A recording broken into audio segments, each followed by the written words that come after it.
Right, sales and objections, right. So objections can kill your sales, only if you allow it to. All right, now I've got a sales guy, he's amazing, he's really good. However, I don't know what went on with him yesterday. He went into the design room, it was going really well, he sounded fantastic, I was listening in for training purposes, and he got an objection. The client turned around and said, what you offer just doesn't go with our aesthetics. And his response was, what?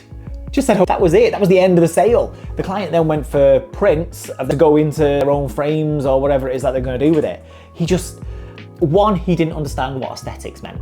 That's fine, not everybody does. Two, he's scared. He's got fear of rejection. He's got fear of the client bringing up an objection that he can't handle. I think he, at the moment, is stuck in a rut and he's going into the design room hoping that the client's gonna go, oh my God, that is amazing. I want 2 or 3 of them, please. Here's my cash, here's my card, just sell, buy. It's not gonna happen whatsoever. So I'm gonna go through what happened in the design room yesterday so that you may have this happen for yourself, or what you'll probably find is what I'm gonna explain, it probably fits every single scenario of objection that you ever get. And then I'm gonna go through so that at the end of this video, you are gonna be able to handle any objection that you get. And if you can't handle it, you're gonna be so much more prepared for your next design that the sales just get easier. And when we take every objection and see them as what they are, which is an opportunity, you can figure out it's a puzzle, and clients just have fear. And so long as you can ease that fear, they'll then make the right decision, and the right decision is to purchase your pictures. So there's no trickery or anything, and I'll go through all of that now. So design room yesterday, what happened? Clients there, they're loving the pictures. The shoot was stunning. Wasn't one of mine, it was somebody else's. The edit was lovely. We've got the music playing. We've changed our design room around a little bit. So, our energy is high and excitement and confidence is good. Clients loving it, both mum and dad are there. So I'm thinking, yes, this is gonna be great. I'm listening in for training purposes. I can hear all the right things being said. There's a big sale to be had here, definitely. Now, a couple of things happened in the design room. First of all, the client mentions that we're just gonna go for something small, it's gonna go in the nursery. So my sales guy goes on about the nursery as we then chat to them, do visualization. It turns out this is the box room, there's not much room in there. So no, we're not selling big wall art for a box room. We wanna sell it in the room that the clients are gonna spend the most time in as a family together. So that typically tends to be the living room or the dining room or maybe the kitchen, something like that, depending on how the house is. In this particular case, it was the living room. So then when my sales guy's then going through and talking about, we've got this piece here, and we've got that piece there, and so the response was, oh, they're lovely, but it doesn't go with our aesthetics. And so he just turned around and literally just said, right, no worries then. So what are we thinking then? Is it gonna be prints? So they went for prints and then carried on down that route. Now, he didn't understand what aesthetics was, and that is fine, but ask. That's part of a human bit that they would probably love and jump into it. I would turn around and go, right, at the risk of sounding stupid, what do you mean aesthetics? I thought that was like hair and nails and eyelashes and stuff like the missus gets. It would have a laugh with you. Not everybody understands what the word aesthetics is. And so they would explain it. Now, at that point, the client may turn around and just go, well, it's because you've got wooden frames everywhere and we have gold or we have silver or we have something completely different. It's just albums that we would have, or bookcases because we don't have frames on the walls and stuff. These are all things that you need to know so that you're able to then go, oh, well, we can do frame matching. So if you've got a certain thing, our supplier can get anything. So yeah, send me the pictures. Have you got pictures now? And I can have a look. And it might turn out that it's a molding that we already have in stock, but we just didn't give them the opportunity to let us know. They may turn around and go, well, we don't have anything on the walls. It's all, we have a bookcase over here and there's a big coffee table, and it's completely fine because we do albums. And why don't you get a nice big album for the coffee table? And just think when little one gets a bit older and he's walking around and they're starting to get into books, imagine how their excitement when they open that book and, oh my God, it's me, I'm famous. Can you imagine what that's gonna be like? That's definitely a photograph moment. And you could get them excited about stuff like that. So that's how I would handle that objection. Now, in the design room, for me, the excitement or the best bit for me was never taking the sale, regardless of how small or how big it was.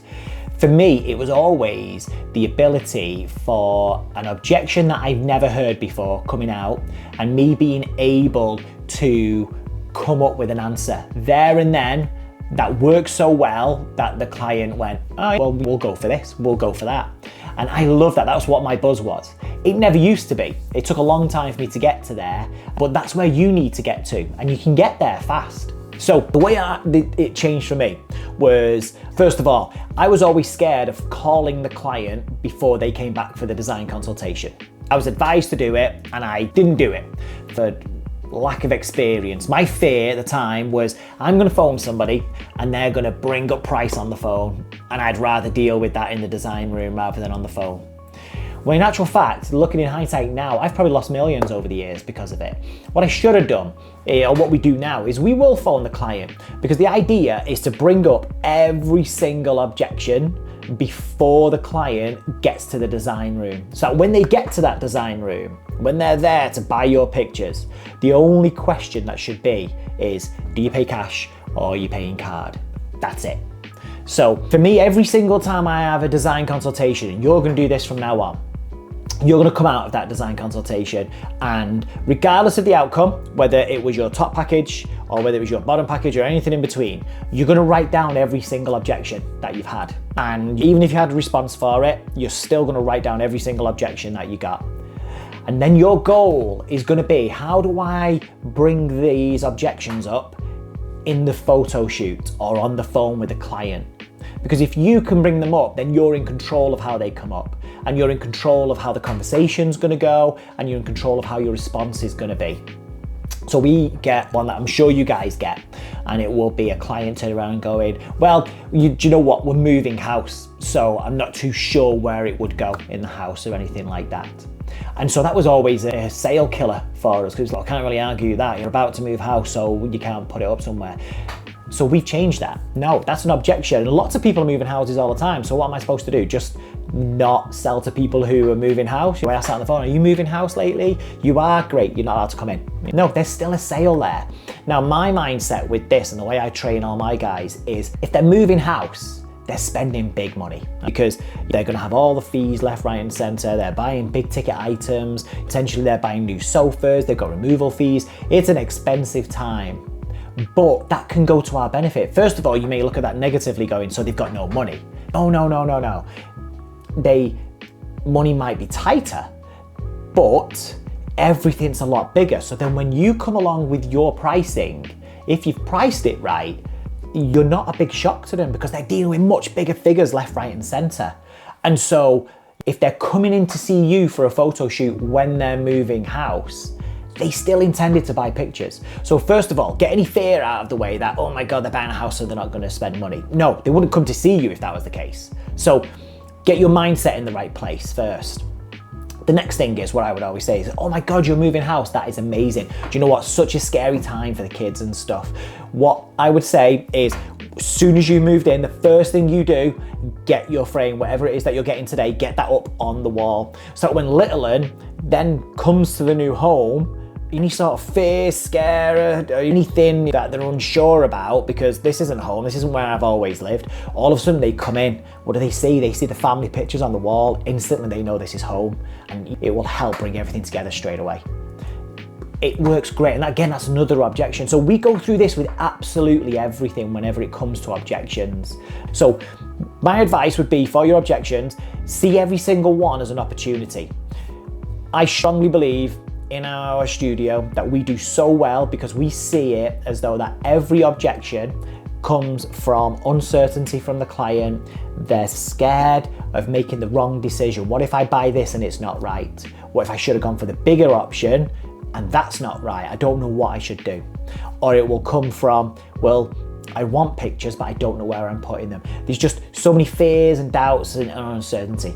So if you understand that, then you can see every single objection is what we call a smoke screen. They're saying that's the objection, but that's just surface level. If we dig a little bit deeper, if we scratch down a little bit, the aesthetics, these don't match my aesthetics. That's a smoke screen. Let's dig a little bit deeper. What does? Well, it's golden frames. Oh, right, fantastic. We have gold frames, they're just not in this room. So let me go get you some and I'll show you what we've got. Or I can get gold frames. I'll speak to the supplier, they'll send me some pictures, I'll send them to you, you can choose one.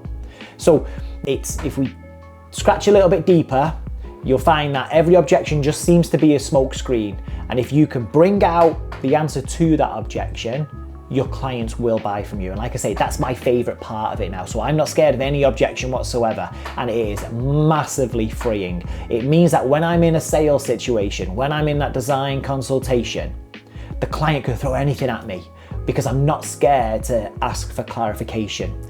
And if I don't, I'm accepting this will be a low sale.